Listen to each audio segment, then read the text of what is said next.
Hey everybody. So I just got off. I worked an extra long shift today to make up for me having to go and do the fun thing called adulting. As you can hear, I'm still sick. I'm hoping I'm getting better. Well, technically I kind of am, but I still don't feel the best and I still sound terrible. But I did manage to go to the DMV like a good adult. And I thought, hey, Susie, happy to see you here in chat. Um, I thought I was going to the DMV to renew my license via taking a river written driver's test, right? So last night I was like, oh man, I haven't gone to the DMV, I want to say in 10 years because you have to renew your driver's license every 5 years. And so far I've renewed it. Well, the ex renewed it for me in online. So that's actually why I couldn't go and renew it a third time online, because once you do it twice consecutively back to back, you can't renew it online again. You have to go in person. So I'm thinking, oh, I just have to go to the DMV, give them my information, pay a fine, or not a fine, but pay a fee, and then take the written test, right? So I'm like, last night I wasn't feeling the best, but I'm like, I need to just kind of do a brush up on the DMV because I haven't had to be there in forever. So I'm like taking practice tests and I was kicking butt as per usual, me and my academics.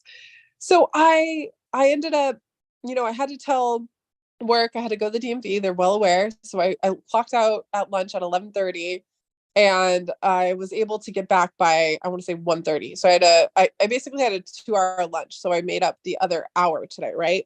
So I go into the DMV.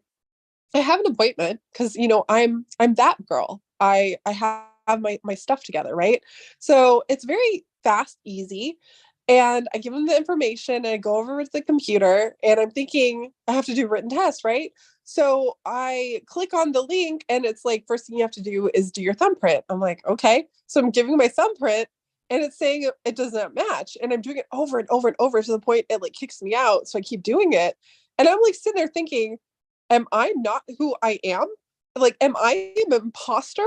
Do I live in a simulation? Like, what is happening? So I flag one of the DMV people there down. I'm like, hey, it's not letting me do anything. And they're like, ma'am, you're just supposed to do the application. You're not doing the test today. And I was like, oh, okay. So I fill out the information. And yes, they got me for the freaking registering to vote. Ugh, I've been avoiding it for years, but I guess there's no running away from it now because everyone knows when you register to vote, you get jury duty after.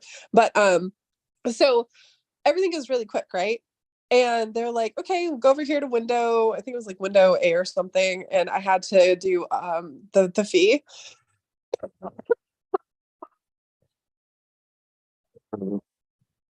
Sorry. Yeah, I sound like that. It's horrible. They're like, do the fee, fill out the information, this information correct. Yeah. And I'm like still sitting there thinking, do I have to take a written test? They're like, no, but you go over there to camera A. I'm like, camera camera A? And they're like, yeah, go get your photo. And I'm like, I was under the impression I would not be taking a photo today.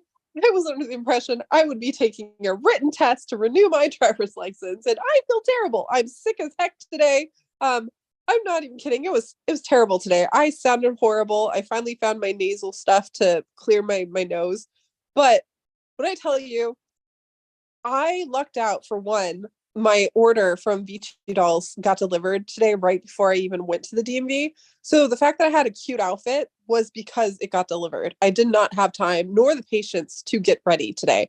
So I was wearing a cute new brown sweater, black tights or leggings, double leggings, because it's freezing out here with my snow boots, and then my really cute jacket, right? That was adorable. But I'm like, I don't want to do my hair. I'm going to get my hair done on Saturday at the salon. I'm going back blonde, everything, right?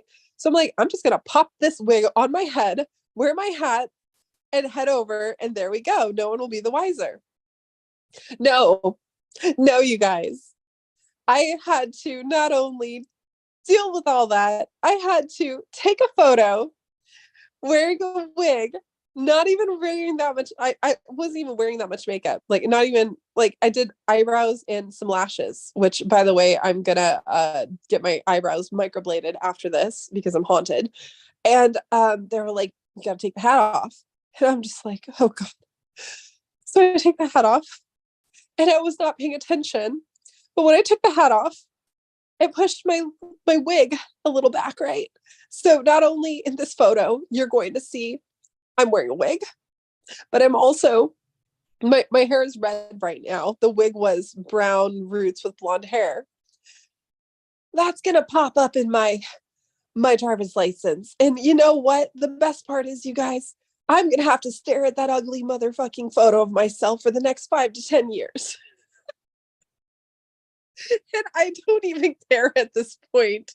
Like, I'm telling you, when I was literally using every ounce of energy I had not to throw up at the DMV in front of everybody and scar people for life, I'm not kidding. So when I had to go and do my signature again, right? Because again, this is a driver's license renewal. I don't even know if I'm going to be able to recognize my own signature after this.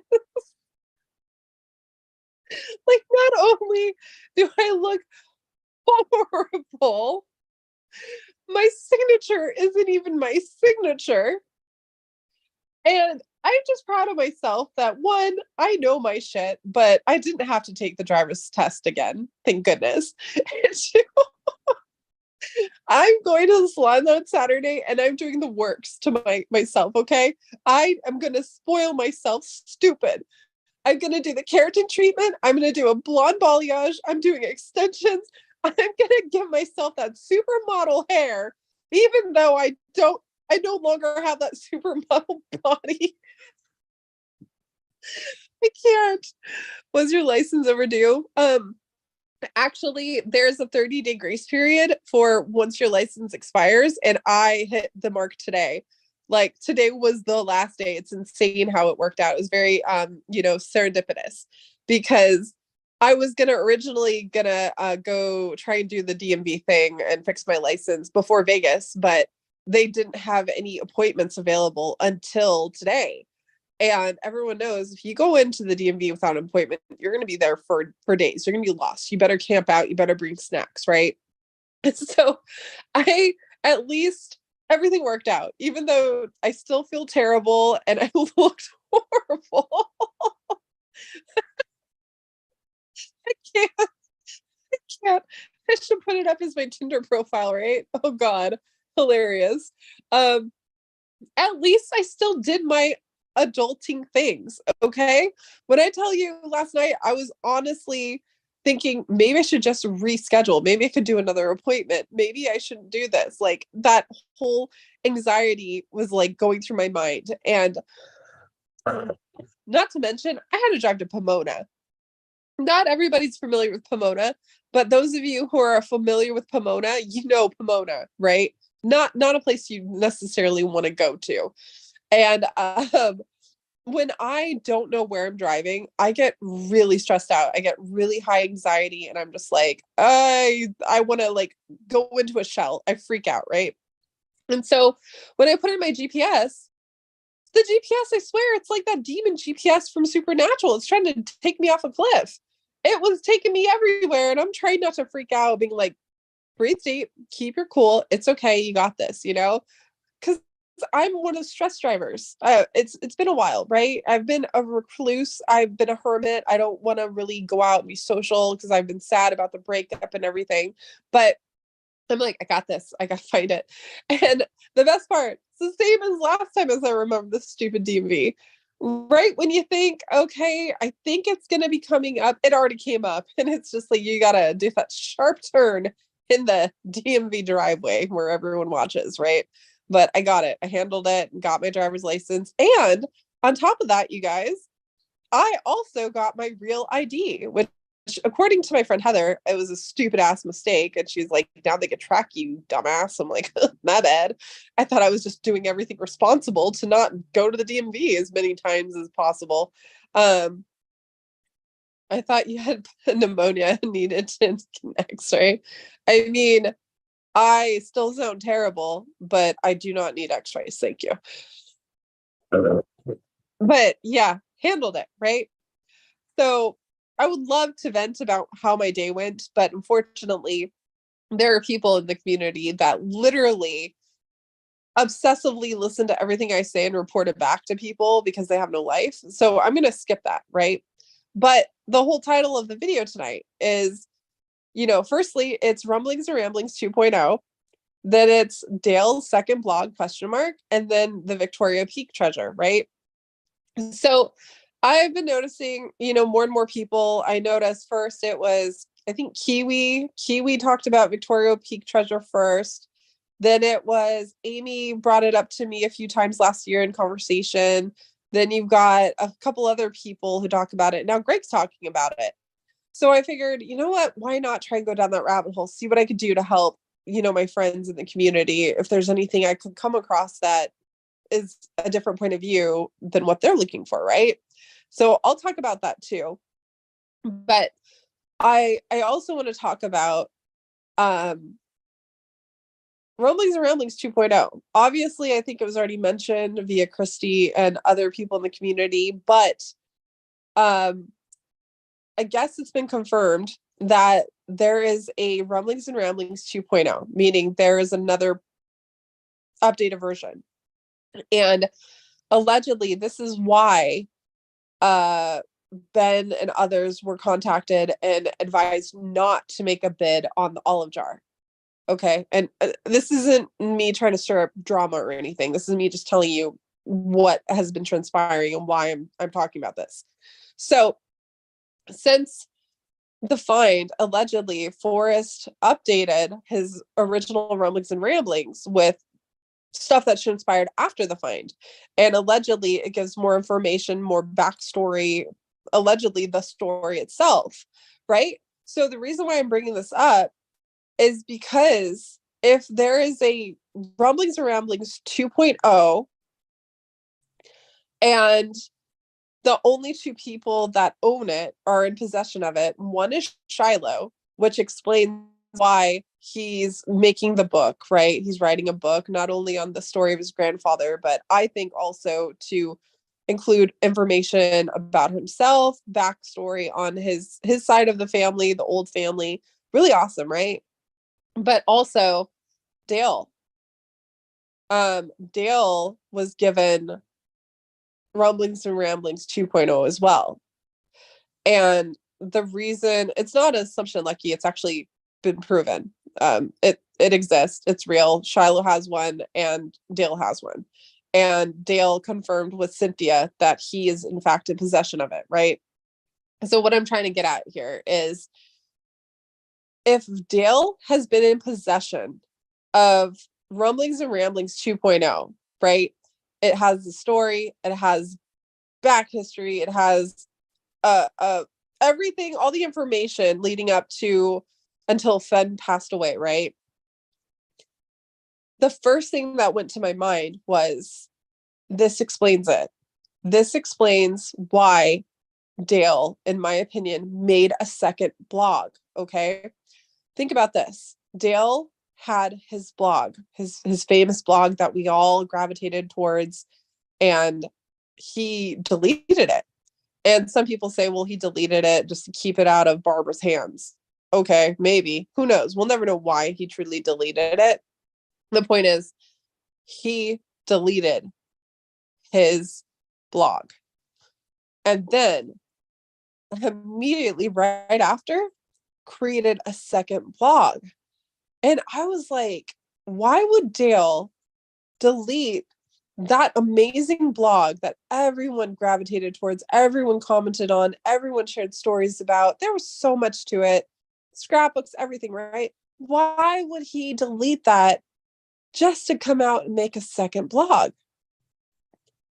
And then it dawned on me. And again, this is my own opinion. There's no confirmation. I'm not going to do any of that crap. I'm just saying this is my opinion. I think the reason why Dale made a second blog was because, again, he's in possession of Rumblings and Ramblings 2.0. That is an updated version of the story that you would get in the olive jar, the one that we're not allowed to touch, right? So if he has the actual story, if he has everything that has transpired after the fine leading up to Forrest's death, that means he knew everything, right? There's no way, in my opinion, he wouldn't read it if he's in possession of it, especially because he was originally the person who was supposed to be writing the other story for Forrest. And then, thanks to Cynthia's released audio clips of Forrest back in October 2019, we learned that Dale decided not to write the story after all, and it ended up getting passed on to Shiloh, right? But he had it. He had Rumblings and Ramblings 2.0, right? Okay.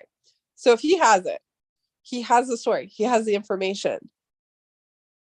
Could that be why he created the second blog? I feel like maybe we should go down this rabbit hole and revisit his post from the second blog. Because think about it. I'm not going to force 9 Mile Hole down your throat. Honestly, I don't even know what to do with it at this point, but hear me out. We got pieces of information that we never would have heard of from Dale's second blog. Prime example. He posted the email that lit the world on fire, allegedly, or at least the chase world on fire,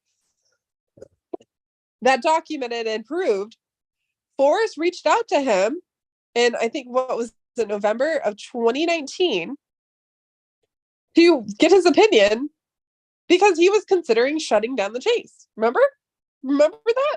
We all like almost fell out of our chairs when we saw that. And so one thing that always stuck out to me, and I'll never be able to get past this, and I really want to go deeper down this rabbit hole and understand why was this brought up? Why did he want us to see this, right? Forrest was saying, hey, Dale, I'm thinking about shutting down the chase. And this is what has transpired leading up to me wanting to potentially shut down the chase. And he says people have attempted to blackmail him a multitude of times. That was one major detail that stood out to me, and I never got over it, right? So there's one. Think of that, right? Then we have Dale posting Marvin Fenn's fishing log. There's information, like, we never understood why. Why did he randomly, while the whole chase community is lost in purgatory, basically, like, we didn't know what to do with ourselves. Fenn just passed away. We didn't know who the finder was. We didn't have any solution, no answers, nothing, right? So why is Dale coming back on a second blog just to be like, hey, by the way, here's Marvin Fenn's fishing log? Think about that, right? It's another piece we were given via the second blog. Then you've got the email the email conversation that transpired between Forrest and Dale again. Forrest is talking to Dale about searchers and how they're going and they're nailing things to trees. And he's saying, hey, Dale, do you mind making sure searchers don't do that anymore?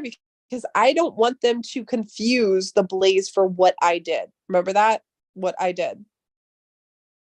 Who do you think the blackmailers were, Candy? Working on that one, Hooli. I think it goes back to the auction website that I'm still looking into. So there were little pieces of information, and I can't remember all the posts, but obviously I want to go back and look at and analyze all the posts from now on. But there are pieces of information that were slowly put out through Dale through his second blog that I never understood. Why is he doing this? Another one was Lost Lake, which is the actual true story and location of the story looking for Lois and Clark, where him and Donnie Joe got lost, everything like that. In Rumblings and Ramblings, not 2.0, but the Rumblings and Ramblings that was put out after Fenn's passing, it literally said in the story that Lost Lake, which is in Montana, over in like the Hebgen area over there, that's where he and Peggy honeymooned. That's where, or not honeymoon, sorry. That was where he and Peggy, Donnie Joe, and June went and had a little fun, adventure and stuff, right? It's the same one. He says Donnie Joe, and he like found that place looking for Lois and Clark's story. Then later on, they ended up taking Peggy and June with them again, right? And so when I reached out to Fenn when he was still alive, after it was announced the chase was over and stuff like that, I was like, hey, do you mind sending me rumblings and ramblings? Like, it's over. I would love to hear the story. And it's like, I thought he would have said yes, right? Especially because not only Gotti Shorts, but I think Tony DeCoppel were both given that story early on in the chase. He was like, no, he didn't want anyone to have it. And I was like, ah, damn, that kind of sucks, right? But then after he passed, somebody leaked it. It wasn't the 2.0, but somebody leaked the original rumblings and ramblings. And thanks to some friends in the chase, they send it to me sometimes when I can't find it, and I'll analyze it again, right? So it's fascinating that, Shiloh said, and Forrest even said, like, what's in the olive jar? It's rumblings and ramblings. And so according to people in the quote unquote no, they told you don't auction or don't bet on the olive jar because it's pretty much useless at this point. What you want is 2.0, and the only two people who are in possession of 2.0 are Shiloh and Dale.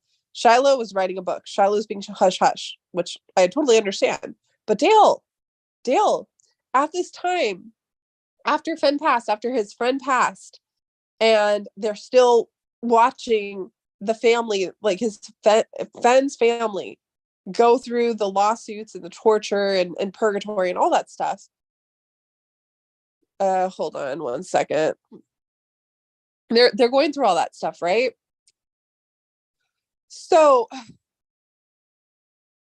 is it possible Dale is just like, fuck this. I don't want to be in purgatory anymore. And he wasn't, in my opinion. I think he had the story. Obviously, he was handed the story.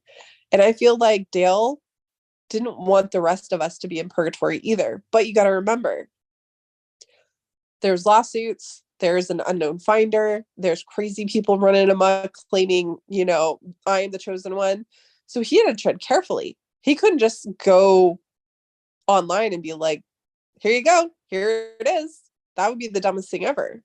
But what if he was like, I'm just going to post random stuff and I'm going to tell you without telling you.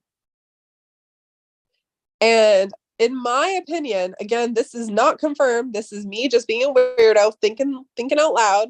In my opinion, I think Dale's second blog are pieces of the puzzle that are going to give you more information in relation to Rumblings and Ramblings 2.0, aka the story that we've all been wanting to know since the find.